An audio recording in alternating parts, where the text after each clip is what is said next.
Hello friends, welcome to my new episode. আমি সায়ন। এই এপিসোডে নেটফ্লিক্সের যে আপকামিং যে লাইন আপ সেটি নিয়ে কথা বলবো। মেনলি যেটা নিয়ে আমি খুব এক্সাইটেড, সবচেয়ে বিগেস্ট অ্যানাউন্সমেন্ট যেটা নেটফ্লিক্স ইন্ডিয়ার তরফ থেকে করা হয়েছে সেটি নিয়ে মেনলি কথা বলবো। বাদ বাকি কিছু সিরিজ নিয়েও কথা বলবো যেগুলোকে নিয়ে আমার দেখার ইচ্ছা আছে, কিছুটা এক্সাইটেড, সেগুলোকে নিয়েও কথা বলবো। যে নেটফ্লিক্সের যে আপকামিং লাইন আপটা আমি দেখতে পেলাম সেটা বেশ ভালোই, এবং সেখানে কিছু সিরিজ বেশ যেটুকু টিজার দেখা যাচ্ছে সেগুলো ভালো লাগছে, যেমন দিল্লি ক্রাইম সিজন 3, যেটা একটা পপুলার সিরিজ, সেটা নিয়ে এক্সাইটেড যেমন আছি। জুয়েল থিপ বলে একটা কাজ আসছে, যেটা সাইফ আলি খান আসছে, এবং সেটা একটা ওই হিরে চুরির ঘটনাকে নিয়ে দেখা যাচ্ছে, এবং সেটা টিজারটা বেশ ভালো লেগেছে। তো এগুলো বেশ ভালো হতে পারে বলে মনে করছি, তারপর দেখা যাক কিরম হয়।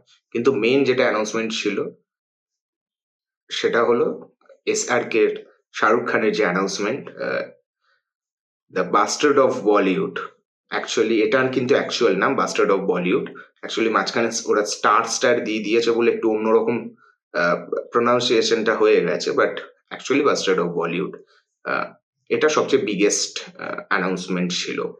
তো আমার তো বেশ ভালো, অ্যাকচুয়ালি অ্যানাউন্সমেন্টটা যেমন নর্মাল অ্যানাউন্সমেন্ট হয় সেরকমই। এবং এই যে বাস্টার্ড অফ বলিউড, এটা অ্যাকচুয়ালি একটা শো যেটা আরিয়ান খান ডিরেক্ট করবেন। তো তার ডেবিউ শো বলা যেতে পারে, এবং এই শোতে মেনলি বলিউডের ব্যাপারে দেখানো হবে, তার বলিউডের যে রিয়েলিটি, তার ডার্ক সাইড, এরকম জিনিসপত্র এই শোটায় দেখানো হবে বলে মনে হচ্ছে।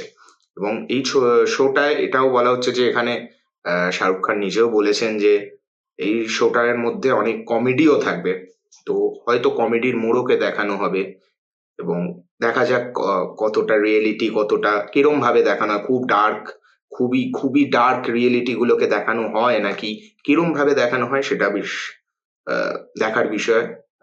আমি বেশ এক্সাইটেড এই এই শোটা নিয়ে। তাছাড়াও তো আরো অনেক কাজ আসছে, এবং অনেক কাজের এখনো অ্যানাউন্সমেন্ট এই লাইন আপে দেখায়নি, সেগুলোও কিন্তু আসছে। এগুলো যেগুলো দেখিয়েছে সেগুলো মোটামুটি মানে ওই শুটিং হয়ে গেছে, পোস্ট প্রোডাকশনের কাজ হয়ে গেছে, তার জন্য সেগুলোকে দেখানো হয়েছে। এবং এছাড়াও খাকি দ্য বেঙ্গল চ্যাপ্টার নিয়ে তো আমি খুবই এক্সাইটেড, এবং আরো যেগুলো নাম বললাম সেগুলো নিয়েও এক্সাইটেড। এবং এরপরও যদি কোনো আলাদা কোনো শো যদি আমার ভালো লেগে যায়, সেগুলোকে নিয়ে তো কথা বলবোই, কিন্তু এই শোটা আমার মনে হচ্ছে একটু অন্যরকম হবে।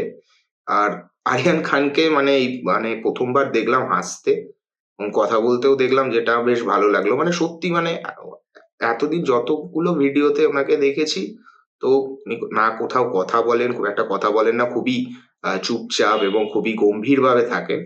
এখানে সেটা দেখা মানে হাসতে দেখা গেল, যেটা দেখতে বেশ ভালো লাগছে। মানে একটা অন্যরকম ফিল হলো যে না, ইনি হাসতেও পারে। এবং শাহরুখ খানকে তো ভালোই লাগছে। আহ, দেখা যাক কিরকম হয়। তো এই ছিল আজকের ভিডিও। আপনাদের কি মতামত সেটা প্লিজ কমেন্ট করে জানাবেন, এবং ভিডিওটি যদি ভালো লেগে থাকে তাহলে প্লিজ লাইক করবেন, এবং চ্যানেলটা যদি নতুন হন চ্যানেলে তাহলে প্লিজ সাবস্ক্রাইব করবেন। দেখা হচ্ছে নেক্সট ভিডিওতে। Bye bye.